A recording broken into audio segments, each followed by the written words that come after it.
اللهم لبیک لبیک لا شریک لک لبیک ان الحمد والنعمت لک والملک لا شریک لک. لیکن کافر تو یہ نہیں پڑھتے تھے, کافر تو آگے پڑھتے تھے لا شریک لک الا شریکا هو لک تملکہ وما ملک. تو جب انہوں نے سنا کہ سمامہ تو وہ پڑھ رہا ہے جو مسلمان پڑھتے ہیں, وہ جناب سارے کافر دوڑے. ان کو تو پتا تھا نا کہ سمامہ کتنا بڑا آدمی ہے. کہیں گے سبات یا سمامہ قال لا ولکنی اسلمت. انہوں نے کہا تم سابی ہو گیا, باپ دادے کا دین چھوڑ دیا. انہوں نے کہا نہیں نہیں کیا کہہ رہے ہو, میں مسلمان ہو گیا ہوں. اچھا مسلمان ہو گئے ہو, تو ہم بھی تمہیں پھر مکے سے نہیں جانے دیتے, تمہاری مرضی. عمرہ ختم کیا, کافروں نے پکڑ کے قید کر دیا. انہوں نے کہا ہم تمہیں تھوڑا چھوڑ دیں گے, تم مسلمان ہو جاؤ. اس نے کہا مکے والوں تم مجھے چھوڑو یا نہ چھوڑو, میں تو مسلمان ہو گیا. ایک بات یاد رکھ لو, میرا قتل کرنا سودا بڑا مہنگا ہے. انہوں نے کہا نہیں نہیں ہم دیکھ لیں گے. ٹھیک ہے ہماری مرضی. وہ اس کو گرفتار کر کے لے کر جا رہے تھے تو ایک آدمی اس کو اپنے علاقے کا مل گیا. اس نے کہا کہ میرے قبیلے کو کہہ دینا قریش نے مجھے گرفتار کر لیا, اس علاقے سے ان کو ایک گندم کا دانہ نہ گزرنے دو, کوئی ان کا تجارتی وفد ہے لوٹ, اور اپنے علاقے میں ایک ذرہ کوئی غذائی اجناس نہیں گزرنے دینی. اور ساری غذائی اجناس آتی تھی یمامہ سے, تمامہ سے, سارا علاقہ تو وہی آباد تھا. اب جناب جب ان کو خبر ملی کہ تمامہ نے یہ کر دیا, انہوں نے کہا اچھا دیکھو ہم آپ کو چھوڑ دیتے ہیں, تم پھر ایسا نہ کرو. انہوں نے کہا اب میری مرضی ہے, چھوڑو قتل کرو تمہاری مرضی, میں کوئی معافی شافی نہیں مانگتا. میں ایک قبیلے کا سردار ہوں اور مجھے بدلہ لینا آتا ہے. تم کیا ہو قریش, تمہاری تعداد تو 2000 مقاتل بھی نہیں ہے, میرے پاس تو 70,000 مقاتل ہیں. کیا بچوں والی بات کرتے ہو, مجھے 2 سزائیں موت دیتے ہو تو دے دو, میں اپنا بدلہ لوں گا. انہوں نے کہا جی جاؤ تم مہربانی کرو ہم سے جاؤ. انہوں نے کہا ٹھیک چل پڑ. وہاں جانے کے بعد اس نے پورا پابندی لگا دی. اب قریش بھرنے لگ گئے, اتنے مجبور ہوئے کہ ایک وفد بھیجا مدینہ منورہ میں کہ حضور ہم پر رحم کریں, ہمارا تو ناطقہ بند ہو گیا. کہا حضور ہم کہاں جائیں, ٹھیک ہے آپ کا ہمارا اختلاف اپنی جگہ پر ہے, آپ کی ہماری جنگ اپنی جگہ پر ہے, لیکن ہم آپ کے قبیلے کے لوگ ہیں, آپ کے عزیز ہیں, رشتہ دار ہیں, آپ یہی چاہتے ہیں ہم بھوکے مر جائیں. مہربانی کریں آپ سمامہ کو آدمی بھیجیں, وہ تو کوئی ایک دانہ نہیں گزرنے دیتا اللہ کا بندہ وہاں سے. حضور صلی اللہ علیہ وسلم کو رحم آ گیا. حضور نے فرمایا اچھا ہم اس کو پیغام بھیجتے ہیں اور ہم سے بھی جو مدد ہوگی ہم کریں گے. حضور نے پیغام بھیجا. اس نے کہا یا رسول اللہ اب یہ آپ کا حکم ہے, اب آپ تو مجھے جو بھی حکم دیں آپ کہیں تو میں اپنے سر پہ بھی جہاں غذا لے کر ان کو پہنچانے کے لیے تیار ہوں. اگر آپ کا حکم نہ آتا تو پھر میں قریش کو سمجھتا کہ قریش کیا ہے. تو انہی اسنا میں یہ سب واقعات جو ہیں تقریباً 5 ہجری کے واقعات ہیں. غزوہ خندق, غزوہ احزاب, اسی طرح بنی قریظہ کو سزا, پھر حضور صلی اللہ علیہ وسلم کا بنی غطفان, بنو فزارہ, بنی سلیم, اور ان تمام احابیش اور ان تمام قبائل کے خلاف ایکشن کہ حتیٰ کہ حضور صلی اللہ علیہ وسلم یعنی بذات ہی چلتے چلتے مدینہ منورہ سے آپ اندازہ فرمائیں کہ وادی عثمان میں پہنچے, اور 10 صحابہ جن کی قیادت حضرت ابو بکر کر رہے تھے وہ تو مکے میں بھی پہنچے. یعنی اندازہ فرمائیں کہ وجہ کیا تھی کہ حضور کا وہ فرمان اب اللہ نے سچا کر دکھایا تھا کہ نحن نغزو قریشا لم یغزونا بعد اليوم, آج کے بعد ہم قریش پر حملہ کریں گے, ہم قریش پر چڑھائی کریں گے, لیکن اب قریش کو اتنی طاقت نہیں ہوگی کہ وہ ہم پر حملہ کر سکے. اسی واقعات میں اللہ تبارک و تعالی نے سورۃ الاحزاب, قرآن پاک کی سورت کا نام بھی سورۃ الاحزاب ہے, اس میں اللہ تبارک و تعالی نے یہ بات بیان فرمائی ہے کہ اشحۃ علیکم فاذا جاء الخوف رأیتهم ينظرون الیک تدور اعینهم کالذی یغشى علیہ من الموت, کہ میرا مدنی جب خوف آئے, ڈر آئے تو ایسے دیکھتے ہیں آپ کی طرف جیسے ان کی آنکھیں موت سے پھٹی جاتی ہیں, موت آ گئی. فاذا ذهب الخوف, جب خوف چلا جائے, سلکوکم بألسنۃ حداد اشحۃ علی الخیر, پھر ان کی زبانیں اتنی تیز ہو جاتی ہیں کہ کاٹتے. اولئک لم یؤمنوا، وہ ہرگز ایمان نہیں لائے. فاحبط اللہ اعمالهم وکان ذلک علی اللہ یسیرا. اور اللہ نے قرآن میں نقشہ کھینچا کہ یحسبون الاحزاب لم یذهبوا، یعنی ان منافقوں کو تو مدینہ منورہ میں رہتے ہوئے ابھی تک یہ خیال تھا کہ وہ لشکر نہیں گیا. یہ ابھی تک اس خیال میں مگن تھے کہ ابھی وہ قریش بیٹھے ہوئے ہیں، خندق کے اس طرف لشکر بیٹھا ہوا ہے، تھوڑا پیچھے ہٹ گیا، بس زیادہ سے زیادہ ان کو یہ خیال تھا. لیکن ان کو پتہ نہیں تھا کہ ہم نے ان کو اڑا دیا ہے. یحسبون الاحزاب لم یذهبوا وإن يأت الأحزاب يودوا لو أنهم بادون في الأعراب يسألون عن أنبائكم فلو كانوا فيكم ما قاتلوا إلا قليلا. اور میرا مدنی یہ منافقوں کا جب یہ حال ہے، اگر یہ آپ کے ساتھ رہتے اور خندق کو چھوڑ کر نہ بھاگ جاتے پھر بھی نہ لڑتے، کیونکہ جب دل آپ کے ساتھ نہیں. لقد كان لكم في رسول الله أسوة حسنة لمن كان يرجو الله واليوم الآخر وذكر الله كثيرا فلما رأى المؤمنون الأحزاب قالوا هذا ما وعدنا الله ورسوله وصدق الله ورسوله. اور جب وہ احزاب لشکر آئے تو جو مومن تھے ان نے جب دیکھا انہوں نے کہا کہ بالکل اللہ کا جو وعدہ ہے سچا ہے، اللہ کے نبی نے جو کہا تھا سچا ہے. وما زادهم الا ایمانا وتسلیما. ان مومنوں کا تو اور ایمان بڑھ گیا، انہوں نے کہا یہ تو ہونا ہے، ہم پر حملے ہوں گے، ہمیں آزمایا جائے گا. من المؤمنین رجال صدقوا ما عاهدوا الله علیہ. میرا مدنی ان مومنوں میں ایسے لوگ ہیں جنہوں نے سچا کر دکھایا جو اللہ کے ساتھ وعدہ کیا تھا. فمنهم من قضى نحبه ومنهم من ينتظر وما بدلوا تبدیلا. بعض لوگ ایسے ہیں جو اللہ کے راستے میں اپنی بات پوری کر گئے، بعد ابھی انتظار میں ہیں، وہ ہرگز نہیں بدلے. لیجزی اللہ الصادقین بصدقہم. اللہ ان سچوں کو سچ کا بدلہ دیں گے. ویعذب المنافقین ان شاء. اور چاہیں تو منافقوں کو عذاب دیں. او یتوب علیہم ان اللہ کان غفورا رحیما. اور میرے مدنی ہم نے آپ کی کیسے مدد کی. ورد اللہ الذین کفروا بغیظہم لم ینالوا خیرا. کافر اپنے غصے میں کھولتے ہوئے واپس چلے گئے، کچھ بھی نہ ملا. وکف اللہ المؤمنین القتال. اللہ نے مومنوں کو قتال سے بھی بچا لیا. وکان اللہ قویا عزیزا. وانزل الذین ظاہروہم من اہل الکتاب من سیاسیہم. اور میرے مدنی ہم نے اتارا اہل کتاب کو، وہ بنی قریظہ، ان کو اپنے ان کے قلعوں سے ہم نے اتارا. وقذف فی قلوبہم الرعب. ہم نے ان کے دلوں میں آپ کا رعب ڈالا. فریقا تقتلون وتأسرون فریقا. ان میں سے ایک پارٹی، ایک جماعت کو قتل کیا گیا، ایک کو قید کیا گیا. وأورثکم ارضہم ودیارہم واموالہم وارضا لم تطئوها. اور میرا بدنی ہم نے آپ کو ان کی زمینوں کا، ان کی حویلیوں کا وارث کیا. وکان اللہ علی کل شیء قدیرا. اور اللہ تبارک و تعالی ہر چیز پہ قدرت رکھنے والے ہیں کہ ہم نے اپنی قدرت سے اسلام کو غالب کیا، کفر کو مغلوب کیا، اور مدینہ منورہ کی قوت اقتدار کو زیادہ سے زیادہ استحکام بخشا. واللہ تعالی عالم علمہ اتم. اعوذ باللہ من الشیطان الرجیم. بسم اللہ الرحمن الرحیم. ان الذين جاءوا بالافك عصبة منكم لا تحسبوه شر لكم بل هو خير لكم. قال النبي صلى الله عليه وسلم اشد ایذاء الانبیاء فالامثل ثم الامثل او كما قال رسول الله صلى الله عليه وسلم.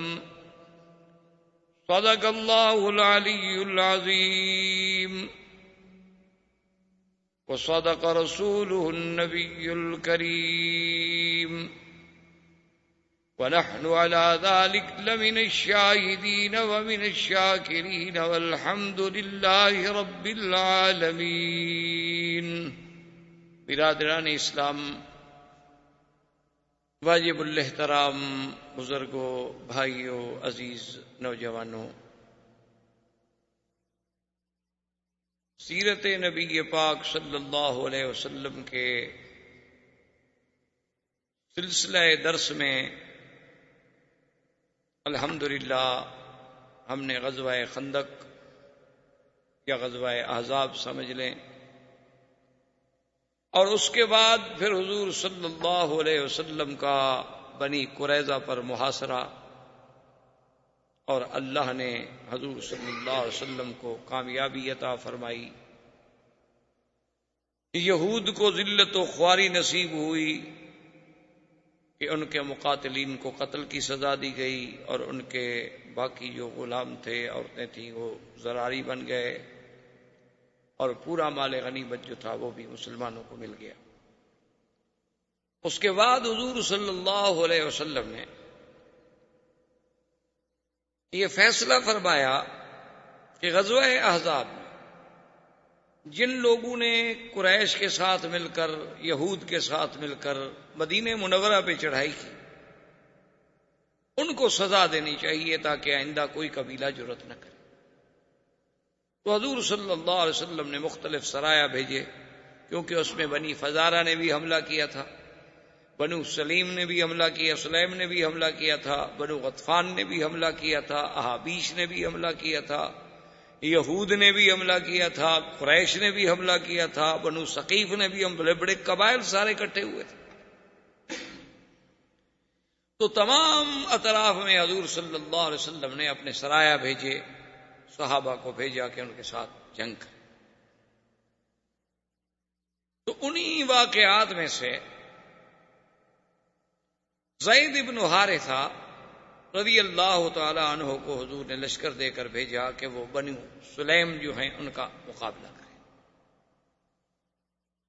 زید بن الحارثہ رضی اللہ تعالی عنہ جب لشکر لے کر بنی سلیم کے مقابلے پہ آئے تو اللہ نے انہیں کامیابی دی، اللہ تبارک و تعالی نے انہیں فتح و نصرت سے ہمکنار فرمایا، اور بنو سلیم جو تھے وہ شکست کھا گئے، ان کا تمام مال جو تھا وہ مال غنیمت بنا، اور حضرت زید بن حارثہ اس کو لے کے مدینے آئے۔ اور اس میں اتفاق کی بات یہ ہے کہ ابی العاصی، یہ ابی العاصی جو ہیں یہ دراصل قرشی ہیں، اور یہ داماد تھے سیدنا محمد رسول اللہ صلی اللہ علیہ وسلم۔ حضور صلی اللہ علیہ وسلم کی بیٹی بی بی زینب جو ہے ان کے شوہر تھے۔ بی بی زینب رضی اللہ تعالیٰ عنہ، اور یہ اتفاق کی قدرتی شان دیکھیں کہ یہ مقام یعنی غزوہ بدر کے موقع پر بھی قید ہوئے تھے۔ حضور صلی اللہ علیہ وسلم نے بہرحال ایک تفصیلی واقعہ پہلے چونکہ پڑھ چکے ہیں،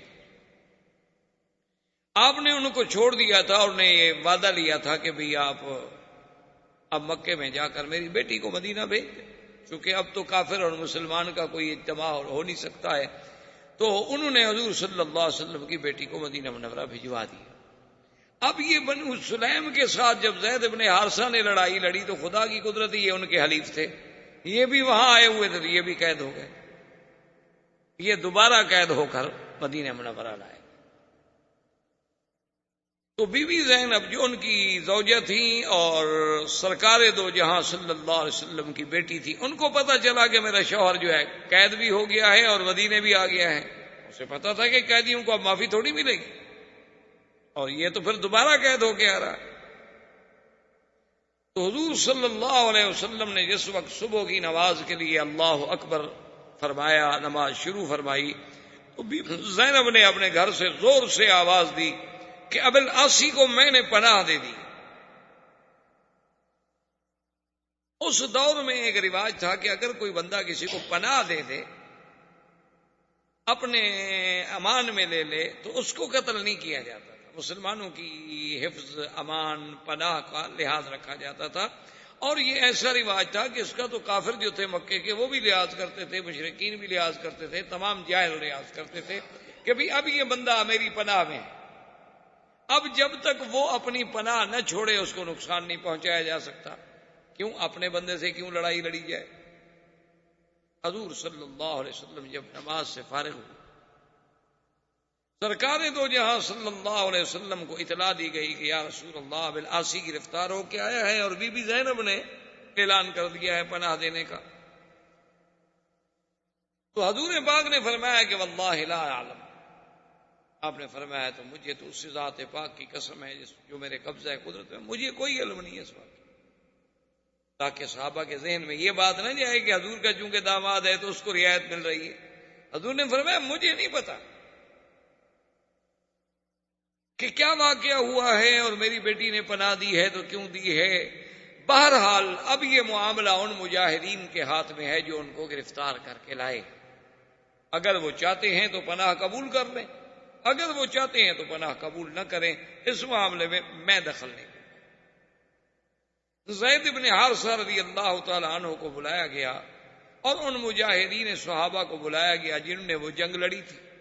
ان کے سامنے جب یہ مسئلہ رکھا گیا تو انہوں نے کہا کہ عجیب بات ہے کہ جس کو حضور کی بیٹی پناہ دے چکی ہوں تو ہم اس کو کیسے پناہ نہ دیں؟ انہوں نے کہا کہ یا رسول اللہ صرف پناہ نہیں ہے بلکہ ہم اپنے قیدی کو بالکل چھوڑتے ہیں اور بغیر کسی فدیے کے، اس سے کچھ نہیں لیں گے ہم، اور اس کا جو مال ہم نے پکڑا ہوا ہے وہ بھی اس کو ہم واپس کریں گے.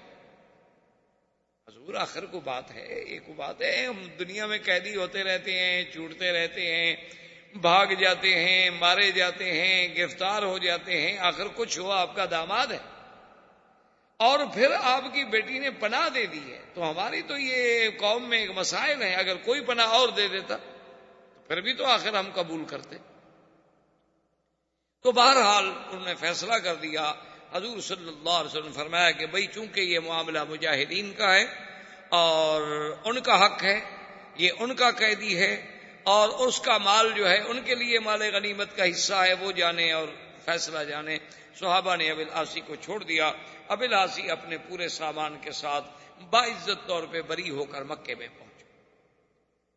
جب مکے میں آئے تو ان کے پاس لوگوں کی بڑی امانات تھیں. آپ نے لوگوں کو بلایا اور لوگ بھی بڑے خوش ہوئے. کبھی ابی العاصی واپس آ گیا، ابی العاصی واپس آ گیا. آخر قبیلے کا آدمی تھا، سارے لوگ اکٹھے ہو گئے. اس نے ایک ایک امانت سب کو پہنچائی اور اس کے بعد انہوں نے پوچھا کہ بھئی کوئی آدمی مکے میں ایسا رہ گیا ہے جس کی کوئی امانت، کوئی چیز میرے پاس ہو؟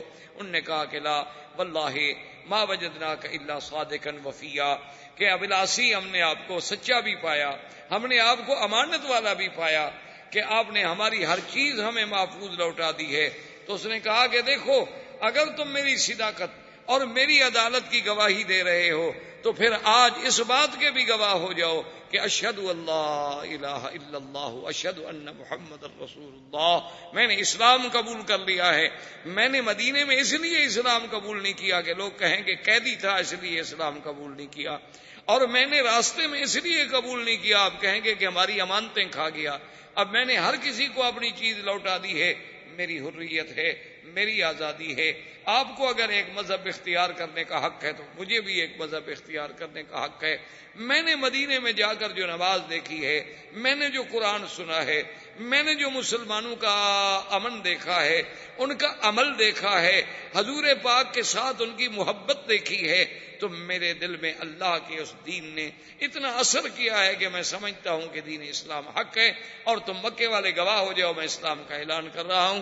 اور اللہ کی شان ہے وہ اسلام قبول کر کے مدینہ منورہ تشریف لے آئے. اور جب مدینہ منورہ آئے تو حضور پاک نے بی بی زینب ان کی جو بیوی تھی ان کے گھر میں واپس بھیج دی. اصل میں یہ بات یاد رکھیں کہ یہ جتنے واقعات ہیں جو الحمدللہ ہم اول سے لے کر آج تک پڑھ رہے ہیں یا آئندہ اللہ جتنی توفیق عطا فرمائیں گے ہم پڑھیں گے، اس میں سیرت کا معنی یہ ہوتا ہے کہ حضور کی زندگی کا ہر عمل اور ہر عمل کا ہر پہلو جو ہے وہ امت کے سامنے آئے کہ جنگ میں حضور کا کیا کردار، دشمن کے ساتھ حضور کا کیا معاملہ ہے، اپنی بیٹیوں کے ساتھ حضور کا کیا معاملہ ہے، مجاہدین کے ساتھ حضور کا کیا معاملہ ہے. تو یہ سارا آپ کا ہر عمل، ہر قول، ہر فعل اور زندگی کا ایک ایک لمحہ جو ہے وہ سیرت طیبہ ہے اور سیرت کا حصہ ہے، اور مسلمانوں کے لیے اس میں درس ہے، سبق ہے، دعوت ہے، ہدایت. اب حضور صلی اللہ علیہ وسلم نے بی بی زینب ان کے گھر میں واپس بھیج دی. تو یہیں سے علماء نے مسئلہ نکالا ہے کہ اگر زمانہ جاہلیت میں کسی مرد و عورت کا نکاح تھا اور بعد میں وہ دونوں مسلمان ہو گئے تو دوبارہ نکاح کرنے کی ضرورت نہیں ہے، اسی نکاح کو نکاح تصور کیا جائے گا. چونکہ ابی العاصی کا نکاح زمانہ جاہلیت میں ہوا تھا جب ابی العاصی کافر تھا، لیکن جب ابو العاصی اسلام لے آیا، بی بی زینب بھی مدینہ منورہ میں تشریف لے آئیں اور وہ بھی اسلام سے مشرف ہو گئیں، حضور کی بیٹی ہیں، تو اب حضور نے یہ نہیں حکم دیا کہ بھی دوبارہ نکاح کرو، اسی نکاح کو حضور صلی اللہ علیہ وسلم نے قائم رکھا۔ اسی طرح حضور صلی اللہ علیہ وسلم کا اپنا نکاح مبارک جو ہے، جو بی بی خدیجہ سے ہوا تھا، تو حضور کی عمر مبارک 25 سال تھی، اور اس وقت تو اسلام قرآن نازل ہی نہیں ہوا تھا۔ اور وہ نکاح پڑھانے والے کون تھے؟ ابی طالب، حضور صلی اللہ علیہ وسلم کے چچا، ان نے خطبہ پڑھایا تھا، اور مشرکین مکہ باقاعدہ نکاح پڑھتے تھے، باقاعدہ گواہ ہوتے تھے، باقاعدہ خطبہ ہوتا۔ اب حضور پر جب قرآن نازل ہوا، شریعت نازل ہوئی، تو اب تجدید نکاح نہیں کی گئی، اسی نکاح کو قائم رکھا۔ اس سے علماء نے مسئلہ نکالا، یہی کام ہوتا ہے فقہا کا، جو لوگ یہ سمجھتے ہیں نا جی قرآن و حدیث جب موجود ہے تو پھر ہمیں امام ابو حنیفہ کی اور امام شافعی کی اور امام مالک کی اور امام احمد بن حنبل رحمۃ اللہ علیہ کی کیا ضرورت ہے؟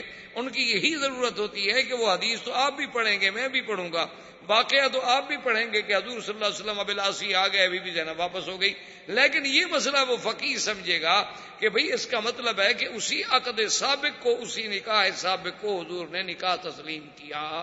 تو یہ کام ہوتا ہے فقہا کا کہ وہ حدیث مبارک سے جو مسائل کا استنباط ہوتا ہے، یعنی اس حدیث سے ما یستنبط منہا وما یستفاد منہا، اس سے جو جو فوائد ہیں، جو منافع ہیں، جو موتی نکلتے ہیں، وہ چن کے امت کو پیش کرتے ہیں۔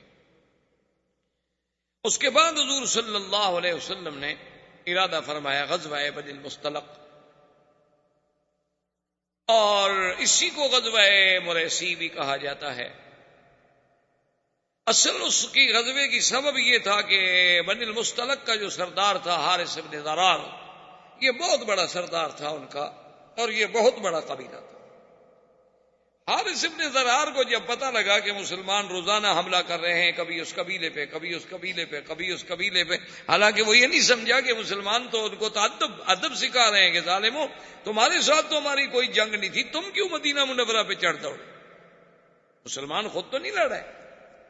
اور یاد رکھیں مسلمان کبھی فساد نہیں کرتا، اسلام کبھی فساد نہیں کرتا۔ جہاد اور فساد میں تو آسمان و زمین کا فرق ہے،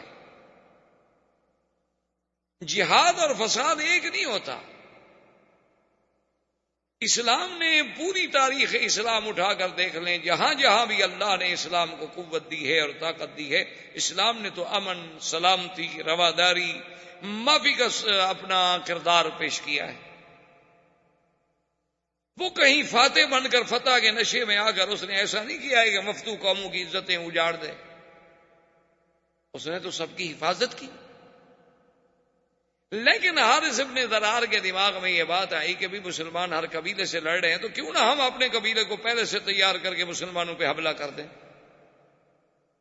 اس نے جنگ کی تیاری شروع کی، اور حضور صلی اللہ علیہ وسلم کو خبر ملی کہ حارث بن ضرار جو ہے، قبیلہ بنی المصطلق جو ہے، وہ اپنی لشکر جو ہے تیار کر رہے ہیں مدینہ منورہ پر چڑھائی کرنے کے لیے۔ حضور کو جب خبر ملی تو حضور نے فرمایا نحن نغزو ولم یغزونا، ہم چڑھائی کریں گے، وہ نہیں چڑھائی کر سکتے ہم۔ اچھا، ان میں اتنی جرأت ہو گئی ہے کہ وہ اب مدینہ منورہ پر پھر حملہ کرنا چاہتے ہیں۔ حضور نے فرمایا لشکر تیار۔ لشکر تیار ہونے کے بعد حضور صلی اللہ علیہ وسلم خود بھی ساتھ گئے۔ آپ نے فرمایا اچھا، ان میں اب اتنی جرأت ہو گئی ہے کہ وہ پھر مدینہ منورہ پر دوبارہ حملہ کرنا چاہتے ہیں۔ تو حضور پاک نے سریہ نہیں بھیجا بلکہ خود بھی غزوے میں شریک، اور اس کا بڑی تفصیل سے واقعہ ہے۔ بہرحال قصہ ہے مختصر کہ اللہ نے حضور صلی اللہ علیہ وسلم کو فتح دی۔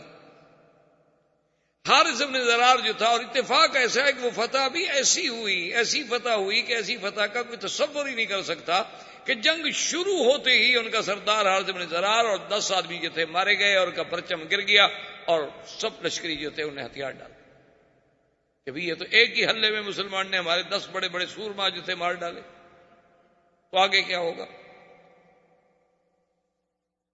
اور وہ قبائل کے لوگ تھے، انہوں نے دیکھا کہ ہمارا سردار بھی مارا گیا، اور 10 بڑے بڑے ہمارے جنگجو جو تھے وہ بھی مارے گئے، اور بڑی بات یہ ہے کہ ہمارا پرچم جو تھا وہ نیچے گر گیا۔ اس کا مطلب ہے کہ ہماری شکست واضح ہے، تو لہٰذا انہوں نے بھی ہتھیار ڈال دیے، شکست ہو گئی۔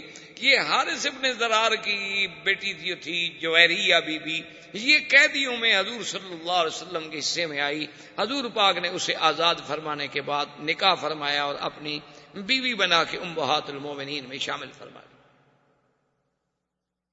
یہ بی بی جویریہ وہ بی بی ہیں کہ جن کے بارے میں سیدہ عائشہ صدیقہ رضی اللہ تعالی عنہ فرماتی ہیں کہ واللہ ما رأیت احدا، میں نے اپنے امرأۃ لہا تکریم کتکریم جویریہ، میں نے ایسی عورت آج تک روئے زمین پہ نہیں دیکھی کہ جس کی وجہ سے اتنی بڑی عزت ملی ہو اس کی قوم کو۔ جب بی بی جویریہ سے حضور نے نکاح فرمایا تو سارے صحابہ اکٹھے انہوں نے کہا خدا کے بندے یہ سوچو کہ بی بی جویریہ حضور کی بیوی بن گئی، اس کی قوم کے جو ہمارے پاس غلام ہیں وہ تو حضور کے سسرال ہیں، یہ تو ہمارے لیے بہت بڑا مسئلہ ہو گیا۔ بی بی جویریہ سے حضور نے شادی فرما لی ہے، اب ان کے سارے رشتہ دار ہم نے پکڑے ہوئے ہیں، ہمارے پاس غلام ہیں، بھی ہم تو بھئی آزاد کرتے ہیں، ہم تو حضور کے رشتہ داروں کو غلام نہیں بنا سکتے، سب نے آزاد کر دی۔ تو بی بی جویریہ کی وجہ سے پوری قوم کو آزادی مل گئی، تمام قوم کے غلام جو تھے وہ آزاد ہو گئے۔ اس لیے بی بی عائشہ فرماتی ہیں کہ ایسی عورت تو ہم نے کوئی نہیں دیکھی کہ جس کی عزت کی وجہ سے پوری قوم چھوٹ جائے۔ اور بی بی جویریہ کی شادی جو تھی وہ بھی ایک عجیب حسن اتفاق ہے کہ بی بی صاحبہ فرماتی ہیں کہ اس واقعے سے 3 راتیں قبل میں نے خواب دیکھا کہ ایک چاند مدینہ منورہ سے چلا ہے، وہ بدر میں آتا ہے، بدر سے پھر وہ ہمارے قبیلے کے اوپر آتا ہے اور اس کے بعد آسمان سے اترتے اترتے اترتے میری گود میں آ جاتا ہے۔ تو میں نے اسی وقت سوچ لیا تھا کہ اس چاند سے مراد اور کوئی نہیں ہو سکتا ما سوا محمد رسول،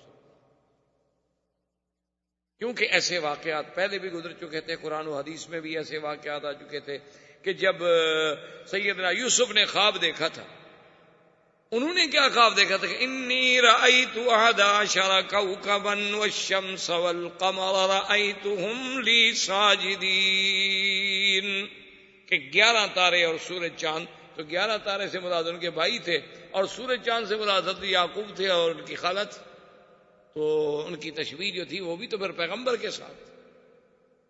اس لیے بی بی جویریہ فرماتی ہیں کہ جب میں نے یہ خواب دیکھا تو میں نے اسی وقت سمجھ لیا تھا کہ کوئی بات ضرور ہے، چاند سے مراد تو حضور محمد مصطفیٰ ہے، اور میری گود میں کیسے آ گئے، یہ کیسے ہوتا ہے، مجھے کیسے ملیں گے، یہ بات ابھی میں سوچ رہی تھی، اور 3 دن کے بعد میں حضور کی بیوی بن گئی۔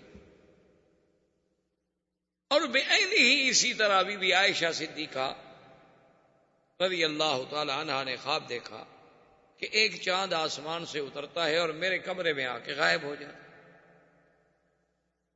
اس کے بعد پھر ایک اور چاند اترتا ہے، وہ بھی میرے حجرے مبارک میں آ کے غائب ہو جاتا ہے، اور اس کے بعد پھر ایک اور چاند اترتا ہے، وہ بھی میرے حجرے میں آ کے غائب ہو جاتا ہے۔ اتنے میں صبح ہو جاتی ہے، میری آنکھ کھل جاتی ہے، اور سیدنا ابی بکر رضی اللہ تعالی عنہ تعبیر رویا میں بہت بڑے ماہر تھے، یعنی حضور صلی اللہ علیہ وسلم سے جب کوئی خواب پوچھنے آتا تو حضور یا تو خود تعبیر عطا فرما دے یا کہتے ابو بکر تم تعبیر دیا۔ تو بی بی عائشہ فرماتی ہیں کہ میں نے اپنے ابا جان سے یہ اپنا خواب بیان کیا تو سیدنا ابو بکر چپ ہو گئے۔ میں نے کہا ابا جان کی تعبیر دیں، فرمایا اچھا عائشہ جب وقت آئے گا تو میں تعبیر بتلا دوں گا۔ اور کہتی ہیں کہ فلما توفی رسول اللہ صلی اللہ علیہ وسلم ودفن فی حجرتی، جس دن حضور پاک کی وفات ہوئی اور حضور سرکار دو جہاں میرے حجرے میں دفن ہوئے، تو میرے ابے نے کہا کہ عائشہ ھذا اول قمر من اقمارک، آج پہلا چاند تو تیرے گھر میں آ گیا۔ اس کے بعد پھر سیدنا صدیق دفن ہوئے، اس کے بعد پھر سیدنا عمر دفن۔ تو سیدہ عائشہ نے جو خواب دیکھا تھا وہ خواب بعین ہی اسی طرح سچا۔ اب حضور صلی اللہ علیہ وسلم جب واپس آ رہے تھے تو قاعدہ یہ ہوتا تھا کہ راستے میں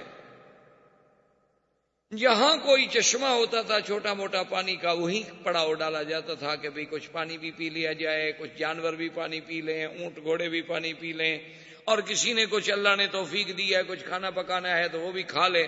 تو ایک چھوٹے سے چشمے پر، اور ویسے اصول یہ بنایا تھا صحابہ نے کہ چشمے پر جب قافلہ اتر جاتا تو سب سے پہلے جو لوگ ہیں وہ بھیجے جاتے کہ حضور پاک کے لیے پانی بھر لیں، تاکہ آپ کی ضرورت جو ہے سب سے پہلے پوری کی جائے. اس کے بعد پھر صحابہ پانی بھرتے. ایک شخص تھے جن کا نام تھا جہجاہ.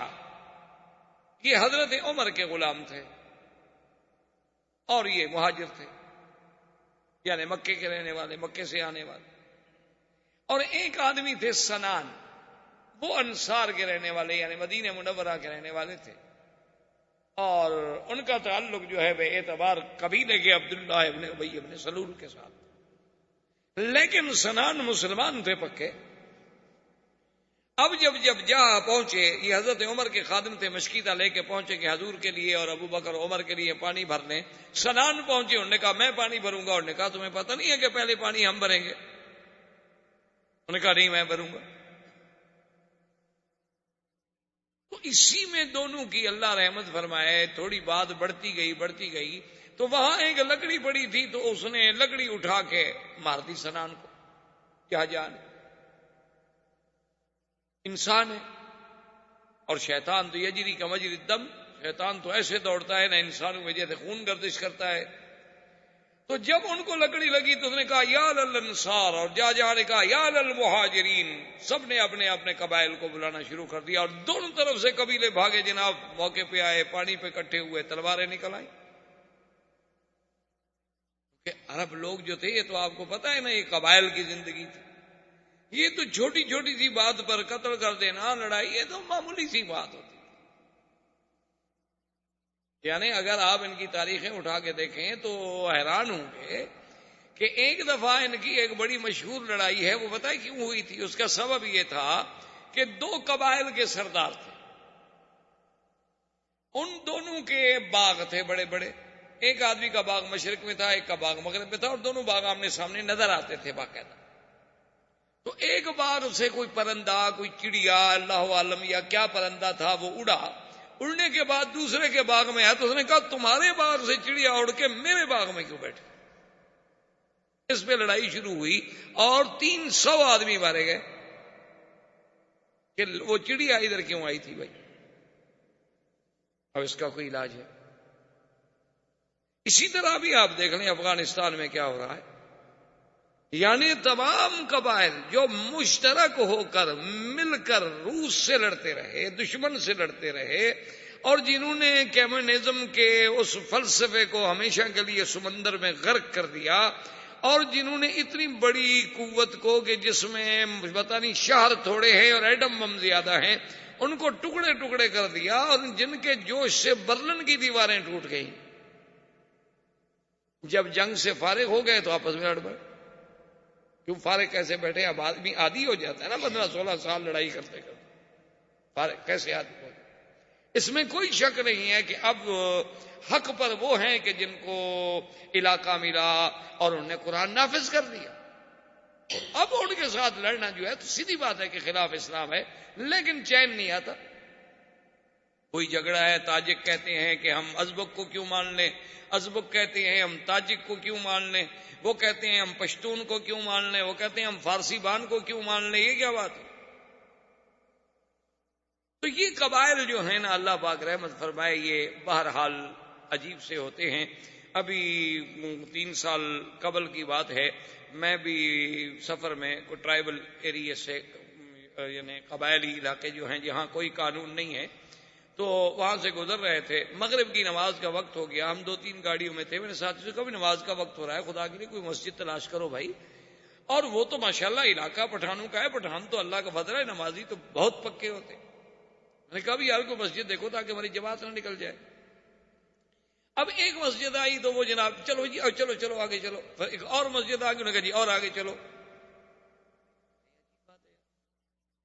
پھر ایک اور مسجد، یعنی 5-6 مسجدیں ہم کراس کر گئے. تو میں اپنے استاد جو میرے ساتھ بیٹھے ہوئے تھے، اس علاقے کے بڑے اہم آدمی تھے، وہاں کے خان تھے، اور وہاں خان جو ہوتے ہیں نا وہ بڑی چیز ہوتے ہیں.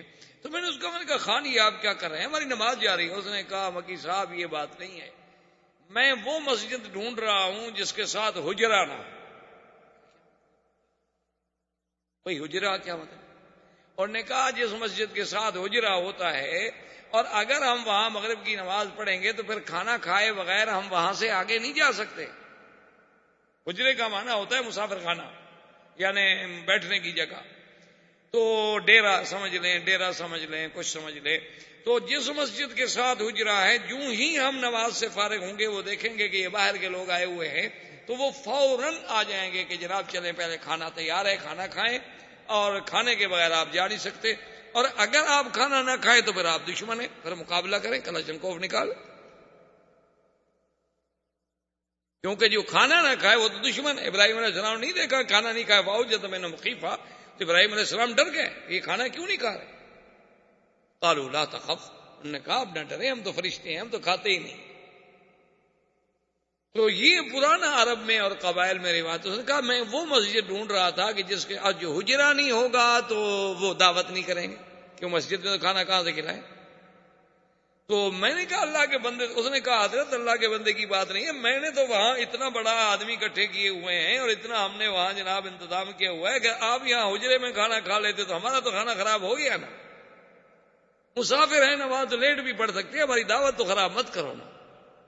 کہ یہ اچھی بات ہے بھائی، نماز چلی جائے، خان کی دعوت جو ہے وہ لیٹ نہیں ہوتی. خیر بہر عالم نماز، تو یہ قبائل کی باتیں ہوتی ہیں. تو جب دونوں قبائل اکٹھے ہوئے، حضور کو اطلاع ملی، حضور صلی اللہ علیہ وسلم جلدی سے تشریف لائے دونوں کے درمیان. الوداع والجاہلیہ وانا بین ظہرانیکم، اب نے فرمایا خبردار، یہ کیا کر رہے ہیں انصار مہاجر، مہاجر انصار، یہ کیا ہے؟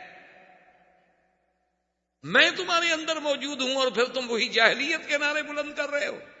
قومیتوں کا جھگڑا، حسب کا جھگڑا، نسب کا جھگڑا، لسانیت کا جھگڑا، صوبائیت کا جھگڑا، یہ انڈین ہے، یہ پاکستانی ہے، یہ سندھی ہے، یہ پنجابی ہے، یہ جناب یو پی کا ہے، یہ فلاں کا ہے، یہ فلاں کا ہے، یہ کیا ہے؟ انہوں نے فرمایا دعوها فإنها منتنة، چھوڑ دو ان نعروں کو، یہ تو بدبودار نعرے ہیں. یہ کیا کر رہے ہو تم؟ انما المؤمنون اخوۃ، مسلمانوں نے جب کلمہ پڑھ لیا ہے، مشرق میں ہے، مغرب میں ہے، عرب میں ہے، عجم میں ہے، شمال میں ہے، جنوب میں ہے، وہ مسلمان بھائی ہیں. یہ تو اللہ نے قبائل بنائے ہیں کہ ہم ایک دوسرے کو ڈھونڈنے میں آسانی محسوس کر سکیں، ورنہ اس کے ساتھ یہ تو نہیں کہ ہم نعرے لگائیں کہ انصار اور مہاجر، مہاجر مہاجر کی مدد پہ آ جائے. اب جناب وہ کہیں جا کر وہ جھگڑا جو تھا تھما، اور اس کے بعد سنان جب واپس آیا، عبداللہ ابن ابی ابن سلول جو رئیس المنافقین تھا وہ بھی اس سفر میں ساتھ تھا. اس کو جب پتہ چلا اس نے کہا کہ اچھا اب یعنی وہ مہاجرین اتنے زور میں آ گئے ہیں کہ عمر کا ایک غلام جو ہے وہ بھی ہمارے بندوں کو لکڑیوں سے مارتا ہے. اور اس کے بعد اس بدبخت نے وہ جملہ کہا، اللہ معاف فرمائے، اللہ معاف فرمائے. عربوں کا ایک محاورہ ہے، سمن کلبک یاکلک، کہ تم اپنے کتے کو اور کھلاؤ تاکہ تمہیں یہ کھا جائے. کبھی اس کو پالو اور کھلاؤ اور کھلاؤ، جب یہ موٹا تازہ ہو جائے گا، مضبوط ہو جائے گا تو ایک دن تمہیں کھائے گا. اس نے یہ جملہ کہا، اللہ معاف کرے اس کے دل میں کس کی نیت تھی، بہرحال مسلمانوں کے خلاف تھی، صحابہ کے خلاف تھی. زید ابن ارقم ایک صحابی تھے اسی کے قبیلے کے، یعنی تھے وہ بھی خزرج. وہ یہ باتیں سن رہے تھے. انہوں نے آ کر اپنے چچا سے کہا کہ میرے چچا عبداللہ ابن ابی یہ کہہ رہا. اور پھر اس نے کہا انصاریوں سے، اس نے کہا کہ یہ سارا تمہارا کیا دھرا ہے، تم نے مہاجرین کو باغ دیے، تم نے گھر دیے، تم نے مدینے میں ان کو آباد کیا، تم نے ان کو کھلایا، آج وہ سر پہ نہ چڑھے تو کیا ہو؟ اس لیے فیصلہ کر لو کہ لا تنفقوا علی من عند رسول اللہ حتی ينفضوا. اللہ نے قرآن پاک میں واقعہ بیان کر دیا، انہوں نے فیصلہ کر دیا. انہوں نے کہا کہ آج کے بعد خبردار کوئی ایک آدمی حضور کے پاس صدقہ، خیرات، زکوٰۃ، مہاجرین کی امداد لے کر نہ جائے. جب ان کو کچھ نہیں ملے گا خود بخود بھاگ جائیں گے. یہ تو پڑے ہوئے اسی نہیں ہیں کہ کھانے کو مل رہا ہے، باغ مفت مل گئے، لڑکیاں مل گئیں، عورتیں مل گئیں، مہاجر بن گئے جی. اور اس کے بعد انہوں نے یہ بھی فیصلہ کیا جس کو اللہ نے قرآن میں نقل کیا ہے کہ لَئِن رَّجَعْنَا إِلَى الْمَدِينَةِ لَيُخْرِجَنَّ الْأَعَزُّ مِنْهَا الْأَذَلَّ، کہ جب ہم مدینے میں واپس جائیں گے تو ہم سے طاقتور جو ہے، قوت والے جو ہیں، ہم ذلیل کمزوروں کو نکال دیں گے. مانا یہ تھا کہ اب نکالو مہاجرین کو، مدینہ تو ہمارا ہے، انصار کا ہے، اوس و خزرج کا ہے. جب زید بن ارقم کی معرفت حضور صلی اللہ علیہ وسلم کو اس خبر کا پتہ چلا حضور صلی اللہ علیہ وسلم نے فرمایا زید صحیح کہہ رہے ہوتے، کہا رسول اللہ میں نے خود سنا ہے،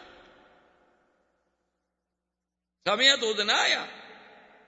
حضرت عمر نے کہا دعنی یا رسول اللہ، حضور مجھے اجازت دیں اضرب عنق ھذا المنافق، اس ظالم کی میں گردن اڑا دوں کہ ہمارے مدنی پاک کے بارے میں ایسی گستاخی کی بات کرے۔ حضور نے فرمایا دع یا عمر، ایسا نہ کہو کہ 10 لوگ جو ہے پھر یہ کہیں گے انا محمد امر بقتل اصحابہ، اب تو محمد مصطفیٰ اتنے طاقت میں آ گئے ہیں کہ اپنے ساتھیوں کو بھی قتل کا حکم دے رہے ہیں، کیوں لوگوں کو پتہ تھوڑا لگے گا یہ منافق ہے؟ لوگوں کو تو یہی پتہ لگے گا نا ہمارے ساتھ ہے، نمازیں پڑھتا ہے، ہمارے ساتھ جنگ میں ہے، جہاد میں ہے، اس لیے اس بات کو چھوڑ دو۔ اب حضور پاک نے ایک اور حکمت عملی اختیار فرمائی، حضور نے حکم دیا الرحیل، قافلہ چلاؤ۔ صحابہ کہتے ہیں کہ ہم نے کبھی زندگی میں نہیں دیکھا تھا کہ اس وقت میں حضور قافلہ چلائیں، قافلہ تو ہمیشہ آرام سے چلتا تھا۔ قافلے کا طریقہ ہوتا تھا کہ قافلے جو ہیں صبح صبح چلتے تھے اور پھر گرمی کے وقت پہ رک جاتے تھے، پھر شام کو چلتے تھے، پھر ساری رات آخر متاخر اللیل تک چلتے رہتے، پھر آرام کرتے، پھر صبح کو چلتے، پھر دوپہر میں رک جاتے، چونکہ اونٹوں کے قافلے صحرا کا سفر۔ لیکن حضور نے فرمایا الرحیل، چلو۔ صحابہ کہتے ہیں ہم حیران ہیں کہ حضور رکنے کا نام بھی نہیں لے رہے، چل رہے۔ اصل حضور کا مقصد یہ تھا کہ اب جو ان قبیلے میں وہ جو گرمی پیدا ہو گئی ہے یہ کہیں پھر ٹکرا نہ جائے، ان کو اتنا سفر میں الجھا دیا جائے کہ یہ تھک ہار کے سب بھول جائے۔ حضور صلی اللہ علیہ وسلم کی حکمت عملی تھی کہ متواتر سفر، بس نماز کے لیے حضور رکتے اور کہتے چلو، نماز کے لیے رکتے حضور کہتے چلو، سب کہتے ٹھیک چل رہا۔ تو لازماً الحمدللہ اس کا یہ اثر ہوا کہ وقتی طور پر وہ جو بات تھی کنٹرول، اور مدینہ منورہ یہ قافلہ پہنچ گیا۔ لیکن خدا کی قدرت دیکھیں اور اللہ کی شان دیکھیں کہ ایسے واقعات میں اور ایسے سفر میں عظیم عظیم عبرتیں، عظیم عظیم واقعات، حوادث پیش آتے، کیونکہ سفر کا یہ عالم تھا، تیزی تھی، اور قاعدہ یہ ہوتا تھا کہ عرب زمانے میں عورتوں کے لیے اس کو کہتے تھے ہودج۔ ہودج کا معنی یوں سمجھ لیں آپ پالکی جسے ہم کہتے ہیں انڈیا اردو زبان میں، جیسے ہاتھیوں کے اوپر بنا لیتے ہیں، اسی طرح عربوں کے اندر اس کو کہتے تھے ہودج۔ ایک ایسی چھوٹی سی پالکی بنی ہوتی تھی، اس کو اونٹ کے اوپر باندھ دیا پلان پہ، اس کے اوپر کپڑا ہوتا تھا، چھت ہوتا تھا، پردہ ہوتا تھا، اگر عورت ہو تو پھر اس پہ وہ سفر کرتا۔ اور قاعدہ یہ ہوتا تھا کہ جب سفر کا وقت آتا تو حضور صلی اللہ علیہ وسلم کے ساتھ جو بیویاں ہیں وہ اپنے اپنے ہودج میں جا کے بیٹھ جاتی، وہ اٹھانے والے آگے ہودج کو اٹھا کے تو اونٹ پہ باندھ دیتے اور قافلہ چل پڑتا، حضور سب سے آگے ہوتے قافلہ۔ اب خدا کی شان یہ ہے کہ بی بی عائشہ سیدہ صدیقہ رضی اللہ تعالی عنہا وہ بھی اس سفر میں ساتھ تھیں، وہ اپنے قضاء حاجت کے لیے، چونکہ اس دور میں اور خاص طور پہ سفر میں کوئی حمامات تو ہوتے نہیں تھے، عورتیں ہوں یا مرد ہوں تو پھر قافلے سے بہت دور کئی فرلانگ دور چلے جاتے تھے تاکہ کسی کو نظر بھی نہ آئے، کوئی آواز یا کوئی رائحہ خبیثہ، کوئی ایسی بدبو، کوئی ایسی چیز بھی کسی کو محسوس نہ ہو۔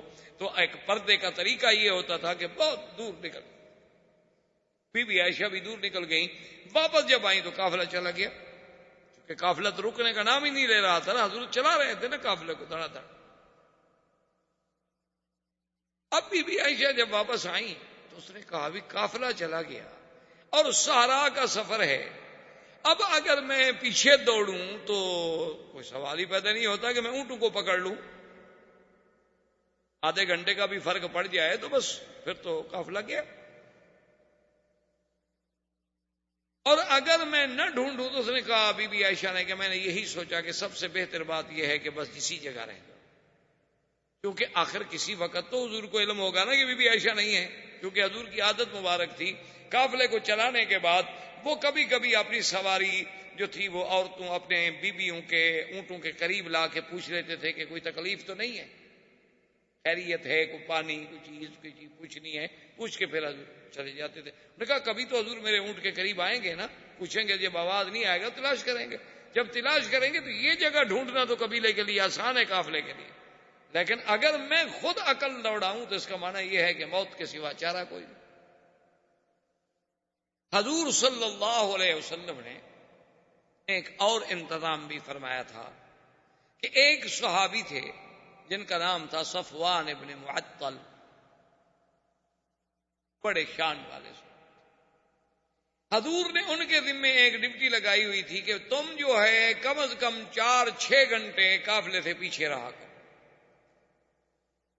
اکیلے اونٹنی، راستہ تمہارا یہی ہوگا جس راستے پہ ہمارا قافلہ جا رہا ہے، جہاں جہاں قافلہ پڑاؤ کرے گا اور وہاں سے وہ منزل چھوڑے گا تو تم 4-6 گھنٹے بعد وہاں پہنچو گے، وہاں آگے ذرا دیکھ لو کسی کی کوئی چیز رہ گئی ہو، کوئی تلوار رہ گئی ہو، کوئی سلاح رہ گیا ہو، کوئی سامان رہ گیا ہو، تو وہ اپنی اونٹنی پہ رکھ لیا اور پھر قافلے کو پہنچا دیا، کیونکہ انسان ہے، اونٹوں کے سفر ہیں، گھوڑوں کے سفر ہیں، تو کئی چیزیں بھول جاتا ہے آدمی۔ حضرت صفوان ابن معطل فرماتے ہیں کہ میں اپنے اونٹنی پر جب آیا تو دور سے مجھے ایک سایہ سا محسوس ہوا کہ کوئی کپڑا لے کے جیسے کوئی بندہ لیٹا ہوتا ہے، اور میں جب قریب آیا دیکھا تو کپڑا لے کے بیٹھی ہوئی ہیں بی بی عائشہ، چونکہ میں نے پردے سے پہلے دیکھا ہوا تھا بی بی کو، تو میں نے فوراً اندازہ لگا لیا کہ بی بی عائشہ، میں نے کہا عائشہ، انہوں نے کہا چپ کر گئی، میں نے کہا اللہ کی بندی تم کیسے اکیلے یہاں رہ گئی؟ قافلہ چلا گیا، تم اکیلی عورت؟ بی بی عائشہ کہتے ہیں، حضرت صفوان فرماتے ہیں کوئی بات نہیں، اور اس کے بعد حضرت صفوان نے صرف یہی کہا کہ لا حول ولا قوت الا باللہ، لا حول ولا قوت الا باللہ، اللہ کی قدرت ہے، پتہ نہیں کیا ہو۔ اور کمال ہے کہ حضور اتنے سفر میں اپنی بیوی کا بھی خیال نہیں فرمایا۔ تو بی بی عائشہ کہتی ہیں کہ واللہ ما رأیت رجلا امینا ولا کریم، میں نے ایسا شخص نہیں دیکھا سخی بھی اور امانت والا کہ انہوں نے آ کے میرے قریب اونٹ اپنے کو بٹھایا اور خود دور چلے اور پشت دے کر کھڑے ہو گئے تاکہ میں اونٹ میں بیٹھ جاؤں، اونٹ پہ چڑھتے ہوئے بیٹھتے ہوئے، ممکن ہے عورت ہے نا، چادر اتر جائے، دوپٹہ اتر جائے، کچھ ہو جائے، دور کھڑے ہو گئے۔ جب ان کو تسلی ہو گئی کہ اب میں اونٹ پہ بیٹھ گئی ہوں گی تو آئے اور مہار پکڑی اور چل۔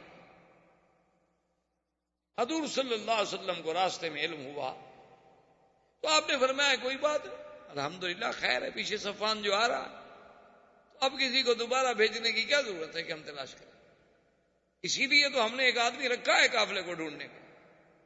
تو خلاصہ یہ ہے کہ بہرحال مدینہ منورہ کے قریب پہنچے، سارا قافلہ بیٹھا ہوا ہے، حضور بیٹھے ہیں، صحابہ بیٹھے ہیں، مختلف اجماع ہیں، اور وہ عبداللہ ابن ابی جو ہے وہ بھی ایک ٹولی میں اپنے ساتھیوں کے ساتھ بیٹھا ہوا ہے، رئیس المنافقین جو تھا عبداللہ ابن ابی ابن سلول وہ بھی بیٹھا ہوا ہے، اور دور سے حضرت صفوان آگے چلتے ہوئے آ رہے ہیں، اور اڑتے اڑتے خبر تو پہنچ گئی کہ بی بی عائشہ رہ گئی تھی اور صفوان جو ہے ان کو لے کے آ رہا ہے۔ جب وہ قریب آئے تو اس بدبخت نے کہا کہ واللہ ما نجا منہا ولا نجت من، کہنے لگا بہرحال یہ نہیں ہو سکتا کہ وہ اس سے بچ گئی ہو یا یہ اس سے بچ گیا ہو، ایک جوان لڑکی ہو، ایک جوان آدمی ہو، سارا ہو، علیحدہ ہو، یہ ہو نہیں سکتا کہ بچ گئے، نعوذ باللہ ثم نعوذ باللہ، یعنی اتنی بڑی تہمت۔ اور یہ بات آہستہ آہستہ آہستہ چل نکلی۔ اب یہ بات چل نکلی، اتفاق کی بات یہ ہے، بی بی عائشہ فرماتی ہے کہ جب میں سفر سے واپس آئی تو میں بیمار ہو گئی اور مجھے کوئی پتہ نہیں، اور 20 دن متواتر میں بیمار رہی حضور کے گھر میں، اور اس بیماری میں یہ عالم تھا کہ مجھے بخار کی تکلیف تھی، اور میرے پاس چونکہ میرے ابا اور اماں آتے تھے اور کوئی آتا نہیں تھا، ان نے جب مجھے بات ہی نہیں بتائی، مجھے کیا پتا، لیکن میں نے اتنا ضرور محسوس کیا کہ حضور کی محبت میں فرق ہے۔